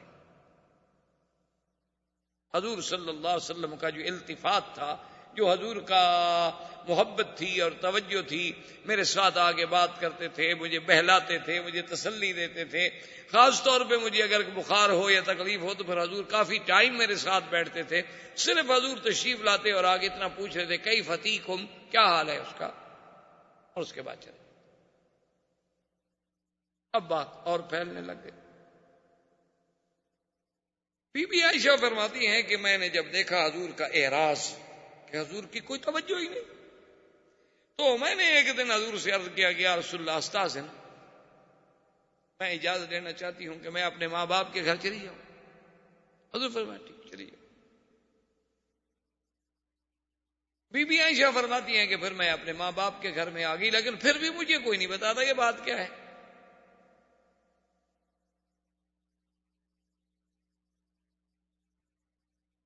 تو ایک رات میں اپنے حاجت انسانی کے قضاء کے لیے، چونکہ اس زمانے میں بھی یہی تھا کہ گھروں میں کوئی حمام نہیں، کوئی بیت الخلاء نہیں، کچھ نہیں، عورتیں باہر جاتی تھیں دور رات کو نکل کے. تو ہم دور جا رہے تھے اپنے قضاء حاجت کے لیے، تو میرے ساتھ مستح ایک صحابی ہیں، ان کی والدہ جو ہے وہ بھی میرے ساتھ سفر کر رہی تھی. ان کا چادر جو تھا وہ پاؤں میں الجھا، تو بی بی مستح جو تھی وہ گری، زمین پہ گری، اور گرتے ہوئے ان کے منہ سے فوراً نکلا کہ تائس مستح، اللہ مستح کو ہلاک کر دے. عائشہ فرماتی ہے میں تو گھبرا گئی، میں کھڑی ہو گئی، میں نے کہا ماذا تقولین یا ام مستح اما تعلمین انہ بدری. میں مستح کیا کہہ رہی ہوں؟ تم یہ نہیں جانتی کہ وہ صحابی ہے اور بدر کا صحابی ہے، بدری ہے، تم اس کے بارے میں یہ بات کر رہی ہو؟ تو وہ کھڑی ہوگی، انہوں نے کہا عائشہ تمہیں پتا نہیں؟ کیا؟ نے کہا تمہیں پتا نہیں کہ مستح کیا کہہ رہا ہے؟ ابھی بھی کیا پتا مستح کیا کہہ رہا ہے؟ وہ تو صحابی ہے، بدری ہے، حضور کا غلام ہے. اس نے کہا کہ پھر مستح نے مجھے سارا واقعہ سنایا کہ کیسے تم قافلے سے پیچھے رہ گئیں، کیسے صفوان کے ساتھ پہنچیں، عبداللہ ابن ابی ابن سلول نے کیا کہا. اس کے بعد یہ باتیں پھیلنا شروع ہو گئیں، تو اس میں میرا بیٹا مستح، حمنہ بنت جہش اور حضرت حسان جیسا شاعر رسول اللہ، بڑے بڑے مسلمان بھی الجھ گئے، کیونکہ جب بات نکلتی ہے تو اثر رکھتی. اسی لیے کسی نے کہا نا کہ جو بات نکلتی ہے اثر رکھتی ہے، پر نہیں طاقت پرواز مگر رکھتی. اب بات اڑنی شروع ہو گئی، پھر کس سے بندے گئے. پھر ہر آدمی اپنے عقل کے مطابق سوچتے کہ ہاں جی بات تو ٹھیک ہے، ایک نوجوان لڑکی ہو اور جنگل ہو، اکیلا مرد ہو، یار کیسے ہو سکتا ہے. ہر آدمی پھر اپنی سوچ. اختر کی بات کا لوگوں نے افسانہ کر دی، لیکن اللہ نے جن کو اچھی سوچ دی ہے وہ اس وقت بھی اچھی سوچ دی. حضرت ابو ایوب الانصاری رضی اللہ تعالی، جو حضور صلی اللہ علیہ وسلم کے مدینہ منورہ میں سب سے پہلے میزبان، انہوں نے جب یہ واقعہ سنا گھر میں آئے، اپنی بیوی کو یہ بات سنائی، اور اس کے فوراً بعد یہ کہا ابو ایوب نے اپنی بیوی سے کہ میری بیوی لو کنت مکانت عائشہ، اگر تم عائشہ کے بجائے ہوتی تو کیا تم یہ گناہ کر لیتی؟ کہا کہ واللہ لا، کوئی شریف عورت بھی گناہ کا سوچ سکتی ہے؟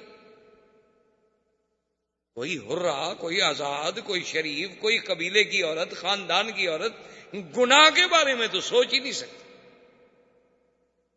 اس نے کہا اچھا میری بیوی یہ بتاؤ، اگر صفوان ابن معطل کے بجائے میں ہوتا اس جگہ پہ تو تم میرے بارے میں کیا گمان کرتی ہو؟ اس نے کہا کہ واللہ ما رأیت منک الا خیرا، میں نے تو تم میں بھی بھلائی کے علاوہ کبھی کچھ نہیں دیکھا، مجھے یقین ہے کہ تم بھی گناہ نہیں کر سکتے. تو ابو ایوب نے کہا کہ فاسمعی ان عائشہ خیرا منک وصفوان ابن المعطل خیر منی، کہ میری بیوی پھر سن لو، عائشہ تم سے بہتر ہے اور صفوان مجھ سے بہتر ہے. جب ہم گناہ نہیں کر سکتے تو ان نے گناہ کیسے کیا ہوگا؟ جب ہم گناہ کے بارے میں نہیں سوچ سکتے تو جو ہم سے خیر ہیں، جو ہم سے بہتر ہیں، وہ کیسے گناہ کریں؟ لیکن بی بی عائشہ فرماتی ہیں کہ جب میں نے یہ قصہ سنا تو میرے تو پھر دماغ سے ہر بات ہی اڑ گئی کہ اچھا حضور صلی اللہ علیہ وسلم کا نہ بولنا، حضور صلی اللہ علیہ وسلم کا عدم التفات، تو اس کی وجہ یہ ہے اتنا بڑا حادثہ ہو گیا ہے مدینے میں اور مجھے پتہ بھی نہیں. میں آئی فبکیت بکاء، پھر میں نے رونے کے علاوہ میرے پاس کیا تھا. سرکار دو جہاں صلی اللہ علیہ وسلم نے مسجد نبوی میں اعلان فرمایا لوگوں سے کہ سب جمع ہو.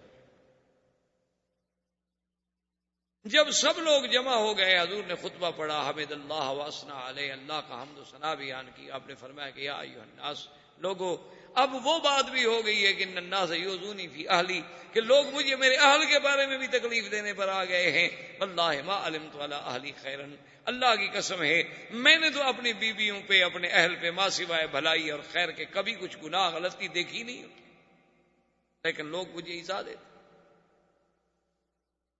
تو ایک صحابی تھے اسید ابن حضیر کھڑے، یہ سید الاوس تھے، اوس کے قبیلے کے سردار. انہوں نے کہا یا رسول اللہ ان کان من الاوس، حضور آپ پر تہمت لگانے والا، آپ کے گھرانے پر اعتراض کرنے والا اگر ہمارے قبیلے کا آدمی ہے، حکم کریں ہم اس کی گردن کاٹ کے پاؤں میں رکھیں، اور اگر وہ خزرج کے قبیلے کا آدمی ہے تو پھر سعد ابن عبادہ رئیس الخزرج کو حکم دیں گے اس کی گردن کاٹ کے رکھیں، یا ہمیں حکم دیں پھر ہم دیکھیں گے خزرج کے لوگ کیسے تہمت لگاتے ہیں. سعد ابن عبادہ کھڑے کو، اس نے کہا تم جھوٹ بول رہے ہو، تمہیں پتا ہے کہ تمہارے قبیلے کا آدمی نہیں ہے جس نے یہ حرکت کی ہے. اگر تمہارے قبیلے کا آدمی ہوتا نا اتنے جذبے تو باتیں نہ کرتے. تمہیں چونکہ پتا ہے کہ وہ تمہارے قبیلے کا بندہ نہیں ہے، وہ ہمارے قبیلے کا بندہ، اس لیے جذبات میں آ رہے ہیں. تو یہ آپس میں تیز ہو گئے. حضور اٹھے درمیان سے، آپ نے فرمایا اچھا تم لوگ بجائے میری ہمدردی کرنے کے اپنی قبائلی الجھنوں میں پھر الجھ گئے ہو. جب حضور چلے گئے تو ڈر گئے، کیونکہ حضور ناراض ہو گئے. اس کے بعد حضور صلی اللہ علیہ وسلم نے حضرت اسامہ اور حضرت علی کو، آپ نے فرمایا اسامہ چونکہ تم میرے بیٹے ہو، میرے بچے ہو، محبوب ہو، میرے بیٹے کے بیٹے ہو، اور ہمارے گھر میں آنا جانا، تمام بیویوں کے ساتھ ملنا، بچوں کی طرح ساتھ رہے ہو، تمہاری کیا رائے ہے، تم کیا سمجھتے ہو؟ نے کہا یا رسول اللہ ما رأیت الا خیرا، میں نے تو کبھی آپ کے گھر میں کوئی غلطی دیکھی ہی نہیں، میں کیا بات ہے. حضور بی بی عائشہ میں کوئی برائی نہیں. حضور نے فرمایا علی ابن ابی طالب تم بتلاؤ تو ہمارے عزیز ہو، تمہاری کیا رائے؟ تو حضرت علی کہتے ہیں کہ خدا کی قسم ہے میرا مقصد صرف یہ تھا کہ حضور کے ذہن پر جو بوجھ ہے نا وہ کسی طرح اتر جائے. میں نے کہا یا رسول اللہ ایک عورت کی وجہ سے اتنا اہمیت دینی اور اتنا دکھ پریشانی لے لینی کیا ضرورت ہے؟ آپ کچھ شادی کرنا چاہیے اور شادی کر لیں بس، کیا ہے؟ اگر ایسی کوئی بات ہے تو ایک عورت کا ہی ہے نا مسئلہ. اور اگر آپ تحقیق چاہتے ہیں تو پھر بی بی عائشہ کی جو خادمہ ہے بی بی بریرہ، جو ان کی کنیز ہے، ان سے تحقیق کریں، چونکہ کنیز 24 گھنٹے قریب رہتی ہے، اس کو زیادہ معلومات ہو سکتی ہے. حضور نے فرمایا اچھا علی تم تحقیق. حضرت علی رضی اللہ تعالیٰ نے بی بی بریرہ کو بلایا اور کہا کہ بتلاؤ. اس نے کہا کہ علی خدا کی قسم واللہ ما علمت علیہ خیرا، میں نے تو بی بی عائشہ کا کبھی کوئی غلطی نہیں دیکھی. ہاں ایک دفعہ ایک غلطی دیکھی تھی کہ میں نے آٹا گوندا اور آٹا بی بی کو دے کے میں چلی گئی کہ اس آٹے کا خیال رکھنا. میں واپس آئی تو یہ کھیل رہی تھی اور آٹا جو تھا بکری کھا رہی تھی. یعنی غافل تو ہے، بچیوں والی باتیں تو ہیں اس میں، اتنا تو ہے کہ غفلت کر جاتی ہے، کسی چیز کو سنبھال نہیں پاتی، لیکن یہ تو نہیں کہ میں نے اس پہ کبھی گناہ دیکھا. حضرت علی غصے میں آ گئے، انہوں نے کہا کہ بریرہ دیکھو سیدھی بات کر، یہ میرے نبی کی عزت کا مسئلہ ہے، اگر ایسی بات ہے تو میں تو تیری چمڑی نکال دوں. انہوں نے کہا تمہاری جو مرضی ہے کہو، میں نے تو بی بی عائشہ پہ کبھی گناہ دیکھا ہی نہیں، میں کیا کروں. یہ اصل وجہ تھی جو بی بی عائشہ اور حضرت علی کی ناراضگی ہو گئی، جس کو پھر لوگوں نے بڑا چڑھا دیا. اصل وجہ یہ تھی کہ بی بی عائشہ اس بات کو ہمیشہ یاد کرتی تھی کہ حضرت علی تو آخر کچھ ہو، کتنا بڑا مقام ہو، لیکن میرے تو بیٹے تھے، ان کو بھی اپنی ماں کے بارے میں شبہ تھا کہ میری آپ کنیز کو کہیں کہ تمہاری چمڑی اتار دوں گا. اور نبی سے کہتے ہیں کہ جی حضور بی بی کو چھوڑ دیں اور شادی کر لیں. اگر حضور غصے میں مجھے طلاق دے دیتے تو میں تو ساری زندگی کے لیے ماری جاتی. تو یہ کیسا میرا بیٹا ہے جو ایسے مشورے دے رہا ہے؟ حالانکہ حضرت نے کہا کہ واللہ عائشہ خدا کی قسم حضور جب اتنے اداس تھے تو میں حضور کو کیسے تسلی دوں؟ حضور کو مطمئن کرنے کا تم مجھے بتاؤ میرے پاس کیا حال تھا. یہی تھا کہ دیکھو جی میں نے نوکرانی کو ڈانٹا ہے، میں نے بی بی بریرہ کو ڈانٹا ہے، میں نے یہ تحقیق کی، میں نے یہ تحقیق کی، اور حضور کے دماغ سے بوجھ اتارنے کے لیے میں نے کہا حضور اگر آپ چاہتے ہیں تو چھوڑ دیں. تو یہ سارے واقعات ہونے کے بعد حضور صلی اللہ علیہ وسلم نے بعض روایات میں ہے کہ آپ نے سیدنا عمر کو بولا. آپ نے فرمایا عمر تمہاری کیا رائے؟ اس نے کہا حضور میں آپ کے گھر کے بارے میں بات کر سکتا ہوں. آپ نے فرمایا میں پوچھ رہا ہوں، میرا حکم ہے. تو انہوں نے کہا حضور اگر تو آپ کا حکم ہے تو پھر میں بھی آپ سے کچھ پوچھوں تو آپ ناراض تو نہیں ہو جائیں گے؟ حضور نے فرمایا کہ بالکل نہیں. انہوں نے کہا حضور یہ تو بالکل واضح مسئلہ ہے، آپ مجھے یہ بتائیں کہ عائشہ کے ساتھ شادی آپ نے خود کی ہے یا اللہ نے کرائی ہے؟ نے کہا حضور یہ تو 2 اور 2 4 کا مسئلہ ہے، یہ تو مسئلہ ہے ہی نہیں کوئی مشکل. کیا مطلب؟ نے کہا حضور آپ یہ فرمائیں تزوجت بعائشہ او ان اللہ زوجک بعائشہ، آپ نے خود شادی کی یا اللہ نے کرائی؟ انہوں نے فرمایا عجیب بات کر رہے ہو، تو جبریل تصویر لے کے آئے، اللہ کے حکم سے شادی ہوئی. تو انہوں نے کہا حضور ہمیں اپنے بیٹوں کے لیے اچھی عورتیں مل جاتی ہیں، اللہ کو اپنے نبی کے لیے پاک بیوی نہیں ملی. کیا بات کر رہے ہیں؟ یعنی اللہ نہیں ڈھونڈ سکے اپنے نبی کے لیے کوئی اچھی لڑکی؟ اور انہوں نے کہا حضور اچھا مجھے یہ بتلائیں یہ مکھیاں جو اڑتی پھرتی ہیں یہ آپ کے بدن پہ بیٹھتی ہیں؟ حضور نے فرمایا کہ نہیں، اللہ نے مجھے گندگی سے محفوظ رکھا ہے. انہوں نے کہا حضور اللہ آپ کے بدن پہ گندی مکھی نہیں بیٹھنے دیتا، گندی عورت بیٹھنے دیتا ہے؟ کیا بات کر رہے ہیں؟ فسران رسول اللہ. صحابہ کہتے ہیں حضور کا چہرہ جیسے گلاب کا پھول کھلتا ہے نا، کھل گیا کہ واقعی میرا گھر تو پاک ہے، میں تو بلا وجہ پریشان. حضور فوراً تشریف لے آئے. بی بی عائشہ کہتی ہے میں لیٹی ہوئی تھی. حضور نے فرمایا کہ اچھا عائشہ دیکھو اگر کوئی غلطی ہے کچھ ہے تو بھی اللہ توبہ کرو. اور جب حضور نے یہ کہا تو بی بی عائشہ کہتی ہے کہ میں بھی تو آخر کرشی خاندان کی عورت تھی نا، میرے آنکھوں میں بھی خون ہوتا، میرے پھر جذبات قابو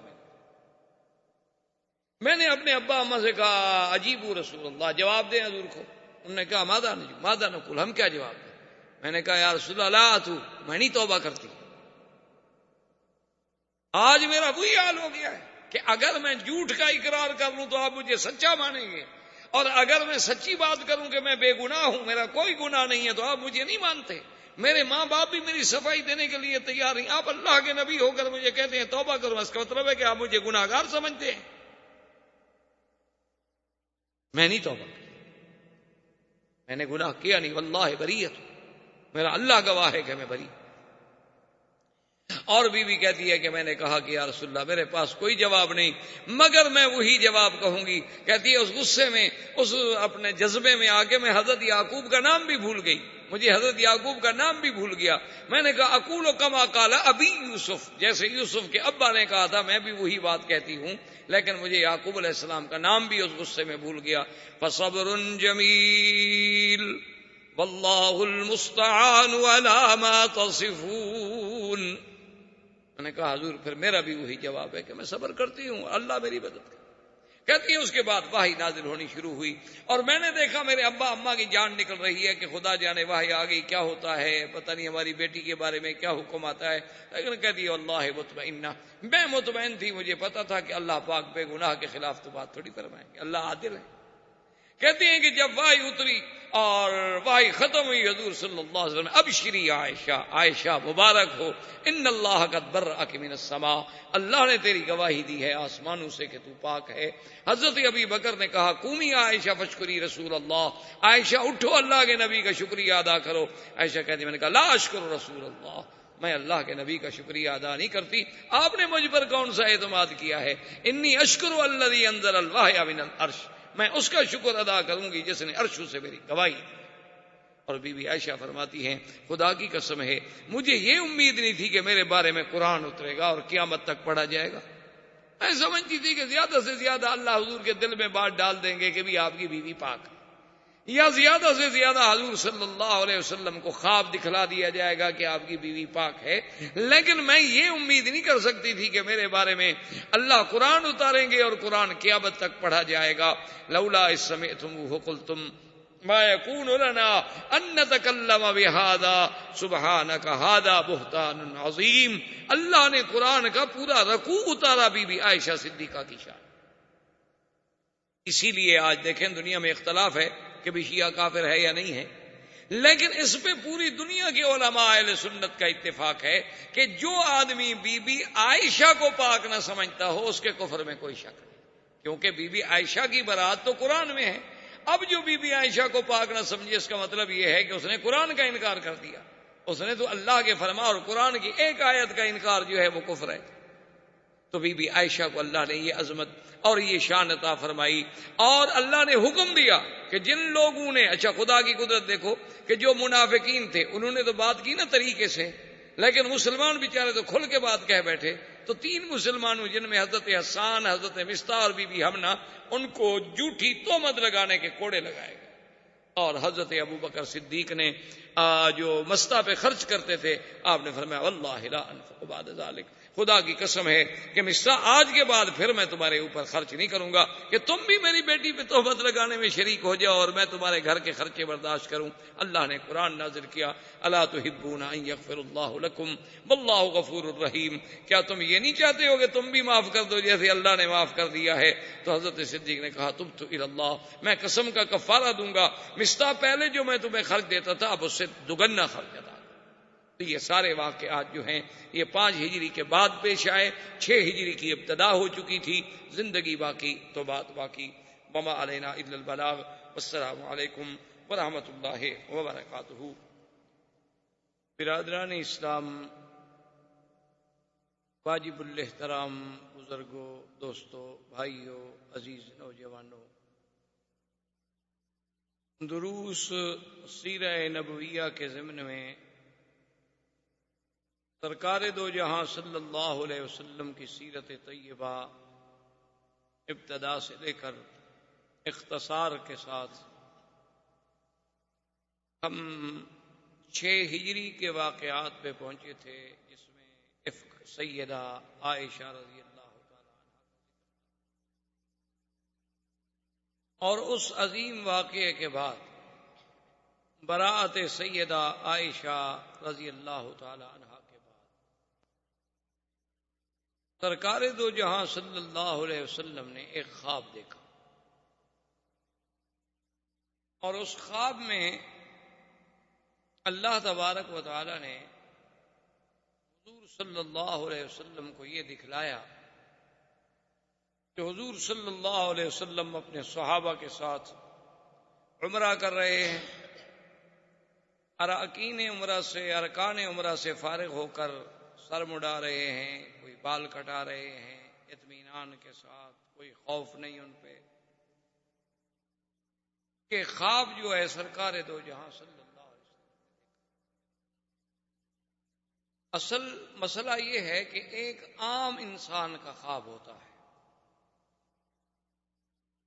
اور ایک اللہ کے مقبول بندوں کا خواب ہوتا ہے، اور ایک انبیاء علیہم الصلاۃ والتسلیم کا خواب ہوتا ہے۔ تو ایک خواب ہوتا ہے عامۃ المسلمین کا، یعنی عام مسلمانوں، اس میں تو کبھی خیر بھی ہوتی ہے، کبھی شر بھی ہوتا ہے، کبھی اچھا بھی ہوتا ہے، کبھی برا بھی ہوتا ہے، کبھی احلام بھی ہوتے ہیں، کبھی جو ہمارے اوپر دن میں واقعات گزرتے ہیں اسی کا ایک عکس جو ہے وہ لا شعور سے شعور کی طرف منتقل ہوتا ہے، اور ایک خواب ہوتا ہے اہل اللہ کا، اللہ کے اولیاء کا، عباد اللہ الصالحین کا، وہ تقریباً خیر ہوتا ہے اور تقریباً زیادہ حق اور سچ کے قریب ہوتا ہے، اور ایک خواب ہوتا ہے اللہ کے انبیاء کا۔ انبیاء علیہم الصلاۃ والتسلیم کا جو خواب ہوتا ہے وہ تو بالکل ایسے ہوتا ہے جیسے ان پر اللہ کی وحی نازل ہو، یعنی جیسے وحی میں کوئی شبہ نہیں، نبی کے خواب میں بھی کوئی شبہ۔ انبیاء علیہم الصلاۃ والتسلیم کے خواب میں، اور اس کی وجہ یہ ہے کہ نبی جتنے اللہ نے بھیجے ہیں علیہم الصلاۃ والتسلیم، ان کو اللہ نے شیطان کے حملے اور تسلط سے محفوظ رکھا، یعنی شیطان ان پر حملہ نہیں کر سکتا۔ تو جب شیطان کے تسلط سے محفوظ ہو گئے تو اب صاف بات ہے کہ انہیں جو بھی رویا ہوگا، خواب ہوگا، وہ رحمان سے ہوگا، شیطان سے تو ہو ہی نہیں سکتا۔ اس لیے انبیاء علیہم السلام کے خواب کو اور ایک عام مسلمان کے خواب کو آسمان و زمین کا فرق ہے، یعنی وہ تو وحی ہے، جیسے کہ سیدنا ابراہیم الخلیل علیہ الصلوۃ والتسلیم نے بھی خواب دیکھا تھا کہ اپنے بچے کو ذبح کر رہے ہیں، اور اس کے بعد بڑا تفصیل سے واقعہ ہے۔ اب اس ضمن میں تو صرف چونکہ بعض اہم باتیں میں عرض کرنے کی کوشش کرتا ہوں تاکہ معلومات ہو جائیں۔ تو جب سیدنا ابراہیم علیہ السلام نے سیدنا اسماعیل علیہ السلام پہ ذکر کیا کہ یا بنی انی ارا فی المنام، کہ میرے بیٹے میں نے خواب میں دیکھا، انی اذبح، کہ میں تمہیں ذبح کر رہا ہوں، فانظر ماذا تری، اب اس بات پہ آپ غور کریں، فیصلہ کریں کہ آپ کیا کہتے ہیں، آپ کی رائے کیا بنتی۔ تو سیدنا اسماعیل علیہ الصلوۃ والتسلیم نے جو جواب دیا وہ جواب مبارک یہ تھا، قال یا ابت افعل ما تؤمر، کہ ابا جان آپ کریں جو اللہ نے آپ کو حکم دیا۔ یعنی وہ سمجھتے تھے کہ میرے باپ کا خواب جو ہے وہ اللہ کا حکم ہے، وہ صرف خواب نہیں۔ تو انبیاء علیہم الصلوۃ والتسلیم کا خواب جو ہے وہ تو بالکل اس طرح ہوتا ہے کہ جیسے اللہ کی وحی ہو، اس میں کوئی شک، کوئی شبہ، کوئی ریب نہیں ہو۔ اور اس ضمن میں ایک بات آپ کو یہ بھی عرض کر دوں کہ اگر آپ کبھی خواب دیکھیں اور وہ خواب ڈراؤنا ہے، خطرناک ہے، اس کا علاج بھی سرکار دو جہاں صلی اللہ علیہ وسلم نے بتا دیا ہے کہ اپنے بائیں طرف تھوک دیں۔ یہ ضروری نہیں ہوتا کہ تھوک ہی ڈالیں، مقصد تو یہ ہے کہ شیطان کو لعنت کرنی، اور اس کے بعد 3 دفعہ لا حول ولا قوت الا باللہ العلی العظیم پڑھیں، اور اپنی کروٹ بدل کے دوسری کروٹ پہ سو جائیں، اور اس کے بعد کسی کو ذکر نہ کریں، آپ کو اس خواب کا کوئی نقصان نہیں ہوگا، کسی کو بھی نہ بتائیں، بس بھول جائیں، سمجھیں کہ آپ نے دیکھا تھا، نہیں دیکھا تھا، اس کا کسی قسم کا ضرر آپ کو نہیں ہوگا۔ اور اگر آپ نے خواب دیکھا ہے اور آپ کو سمجھ نہیں آ رہا کہ بھئی پتہ نہیں یہ خیر ہے، شر ہے، اچھا ہے، برا ہے، اس کے بارے میں حضور کا حکم ہے کہ خواب ہر کسی پر ذکر نہ کریں، اس بندے پہ ذکر کریں جو آپ کا خیر خواہ بھی ہو اور علم بھی رکھتا ہو۔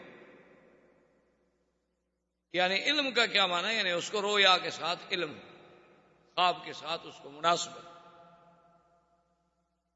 کیونکہ علم رویا جو ہے یہ مستقل ایک علم ہے۔ کیونکہ حضور نے فرمایا کہ خواب ایک ایسی چیز ہے کہ جب تعبیر دینے والا اس کی تعبیر دیتا ہے تو کبھی ایسا ہوتا ہے کہ بالکل اسی طرح واقع ہو جاتا ہے جو اس کے منہ سے نکلے گا۔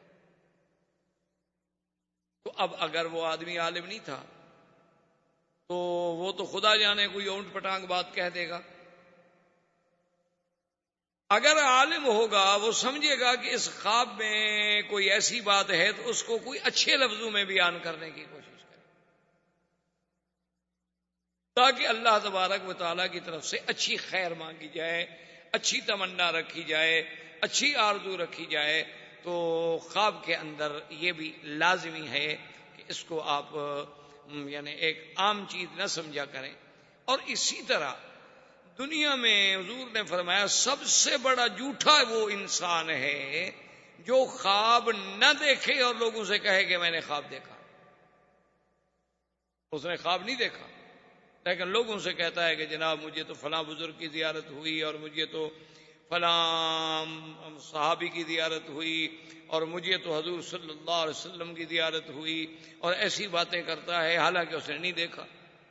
کیونکہ اس قسم کی بات جھوٹ بولنا یہ گویا افتراء علی اللہ ہے، اللہ پر جھوٹ بولنا ہے، کیونکہ اگر اچھا خواب ہے وہ تو خدا دکھاتے ہیں، تو اس نے دیکھا تو ہے نہیں اور جھوٹ بول رہا ہے۔ بہرحال یہ ایک الگ موضوع ہے۔ تو سرکار دو جہاں صلی اللہ علیہ وسلم نے خواب دیکھا جس کا باقاعدہ قرآن مقدس میں ذکر ہے کہ لَتَدْخُلُنَّ الْمَسْجِدَ الْحَرَامَ إِنْ شَاءَ اللَّهُ آمِنِينَ مُحَلِّقِينَ رُءُوسَكُمْ وَمُقَصِّرِينَ لَا تَخَافُونَ فَعَلِمَ مَا لَمْ تَعْلَمُوا فَجَعَلَ مِن دُونِ ذَلِكَ فَتْحًا قَرِيبًا۔ اللہ کے نبی نے خواب دیکھا کہ آپ مسجد حرام میں داخل ہوں گے، اور امن کی. اور پھر بعض محلقین رؤوسکم و مقصرین، تم میں سے کوئی سر منڈانے والے ہوں گے، کوئی بال کٹانے والے ہوں گے، اور کوئی خوف نہیں. جب سرکار دو جہاں صلی اللہ علیہ وسلم نے یہ خواب دیکھا، خواب دیکھنے کے بعد آپ نے اعلان فرما دیا کہ میں نے عمرے پہ جانا ہے. اور جو آدمی اپنی خوشی سے، اپنی خواہش سے، اپنی تمنا سے عمرے پہ جانا چاہیں وہ میرے ساتھ عمرے پہ چلیں، اور جو آدمی نہ جانا چاہے کوئی پابندی نہیں. تو بہرحال حضور صلی اللہ علیہ وسلم کے ساتھ تقریباً جو صحیح روایات میں موجود ہے 1400 صحابہ تیار ہوئے جنہوں نے عمرے کا ارادہ فرمایا. حضور صلی اللہ علیہ وعلا آلہ و اصحابہ وسلم صحابہ کو لے کر مدینہ منورہ سے روانہ ہوئے، اور ذوالحلیفہ پر، جسے آج کل بیر علی کہتے ہیں، جو آج کل مشہور جگہ ہے مدینہ منورہ سے 6-7 کلومیٹر کے فاصلے پہ، اسے ابھی ابیار علی کہا جاتا ہے، بیر علی کہتے ہیں. پرانے دور میں اس کا نام ذوالحلیفہ. بعض لوگوں نے یہ کہانیاں بھی بنا رکھی ہیں کہ جی یہاں ایک دیہ ہوتا تھا اور حضرت علی نے اس کو پکڑ کے کنویں میں قید کر دیا تھا، اس لیے اس کنویں کا نام بیر علی رکھ دیا گیا. یہ سب کہانیاں ہیں، من گھڑت اور جھوٹی باتیں ہیں جس کا حقیقت سے کوئی تعلق نہیں. عرب کی عادت ہے کہ وہ اپنے ابیار کو، اپنے باغات کو، اپنے زمینوں کو، اپنے عمارتوں کو، اپنی جائیدادوں کو جس کی ہو اس کے نام کے ساتھ منسوب کر دیتے. حضور صلی اللہ علیہ وسلم نے وہاں سے احرام باندھا اور میقات سے آپ نے عمرے کی نیت. اسی لیے علماء کرام کا اتفاق ہے، جمہور ائمہ اربعہ کا، کہ آدمی جب میقات پہ آئے تو بغیر احرام کے سیدھا حرم آ رہا ہو تو مکے میں داخل نہ ہو. کو بعض ائمہ اس بات کی رعایت دیتے ہیں کہ بھئی اگر ایک آدمی نوکری کے لیے گیا ہے یا ڈپٹی کے لیے گیا ہے یا کسی دوست کو ملنے گیا ہے، اس کی نیت عمرے کی تھی ہی نہیں، تو اگر وہ احرام نہ باندھے تو اس پہ دم نہیں پڑے گا. لیکن امام ابو حنیفہ رحمۃ اللہ علیہ اس مسلک میں بہت سخت ہیں، وہ فرماتے ہیں کہ بالکل نہیں، میقات میقات ہے، میقات سے آپ بغیر احرام کے نہیں گزر سکتے. اور یہ پہلے بھی میں نے آپ سے عرض کیا تھا کہ امام ابو حنیفہ رحمۃ اللہ علیہ، اللہ سب ائمہ پہ رحمتیں فرمائے، اللہ سب پہ اپنی کروڑوں رحمتیں نازل فرمائے، لیکن وہ مسئلے کا احوط پہلو لیتے ہیں، یعنی ایک ایسا پہلو اختیار کرتے ہیں جو زیادہ جامع ہے، جس میں زیادہ احتیاط. اب دیکھیں نا جی، مثلا آپ احرام سے آ رہے تھے، میقات سے آپ کی ڈپٹی پہ گئے تھے یا ڈپٹی کے لیے آ رہے تھے، لیکن اگر آپ نے احرام باندھ لیا ہے تو کوئی امام اس کو غلط تو نہیں کہتا کہ آپ نے کیوں باندھا. جو اجازت دے رہے ہیں وہ بھی صرف کہتے ہیں اجازت ہے، یعنی دم نہیں پڑے گا، جرمانہ نہیں ہوگا. وہ یہ تو نہیں کہتے کہ ایسا کریں اچھی بات ہے. اچھا، اگر بفرض محال قیامت میں لازمی طور پر 2 مجتہدوں کا اتحاد ہے، لیکن ایک کا اتحاد حق ہوگا. اگر قیامت کے دن اجتہاد یہ حق ہو گیا کہ بھئی اگر کوئی ڈپٹی والا ہے یا کوئی دوست کے ملنے والا ہے عمرہ نہ کرے تو اس پہ کوئی جرمانہ نہیں، ٹھیک ہے، کوئی بات نہیں، اچھی بات ہے، بچ گئے بیچارے. لیکن جس نے عمرہ کیا ہوا ہے اس کا ثواب تو اللہ ضائع نہیں کریں گے بھی تم نے عمرہ کیوں کیا تھا. اور جس نے عمرہ نہ کیا اور قیامت والے دن فیصلہ یہی ہوا کہ نہیں عمرہ کرنا ضروری تھا، تو جن نے نہیں کیا وہ کیا کریں گے؟ وہ کون سے محاسن اس کے بدلے میں ادا کریں گے؟ اور پھر امام صاحب یہ فرماتے ہیں کہ مجھے یہ بتائیں کہ کیا حضور پاک نے بھی کبھی کسی میقات سے تجاوز کیا ہو بغیر احرام کے؟